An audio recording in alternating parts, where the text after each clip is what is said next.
സർക്കാർ ഏറെ കൊട്ടിഘോഷിച്ച് നടത്തിയ അയ്യപ്പ സംഗമത്തിന്റെ കണക്കുകൾ സമർപ്പിക്കുന്നതിൽ ദേവസ്വം ബോർഡിന് ഗുരുതര വീഴ്ച.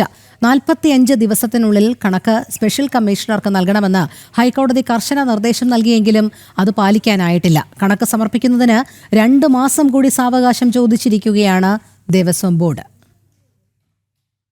എന്തിനു വേണ്ടിയെന്നറിയാതെ കോടികൾ മുടക്കിയ അയ്യപ്പ ഭക്ത സംഗമം, അഴിമതിയും ധൂർത്തും ലക്ഷ്യം വെച്ച് സർക്കാർ ആസൂത്രണം ചെയ്ത അയ്യപ്പ ഭക്ത സംഗമത്തിന് ആദ്യം തന്നെ ഹൈക്കോടതി പൂട്ടിട്ടിരുന്നു. എത്ര രൂപ ചിലവായി, ആരൊക്കെ പണം തന്നു എന്നുള്ള കണക്കുകൾ സുതാര്യമാക്കണമെന്ന് കർശനമായ നിർദ്ദേശമാണ് അന്ന് ഹൈക്കോടതി നൽകിയത്. അയ്യപ്പ ഭക്ത സംഗമം നടന്ന് 45 ദിവസത്തിനകം കണക്ക് സ്പെഷ്യൽ കമ്മീഷണർ ആർ ജയകൃഷ്ണനെ ഏൽപ്പിക്കണമെന്നായിരുന്നു ഏറ്റവും പ്രധാന നിബന്ധന. പക്ഷേ കണക്ക് കൃത്യമായി സമർപ്പിക്കാനായില്ല. 2 മാസം കൂടി ഇനിയും സമയം നീട്ടി നൽകാൻ അനുമതി വേണമെന്നാണ് ദേവസ്വം ബോർഡിന്റെ അപേക്ഷ.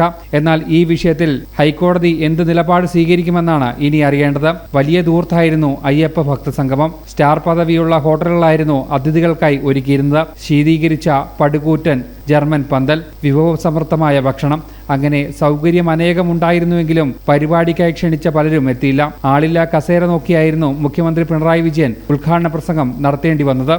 ജനം, കൊച്ചി.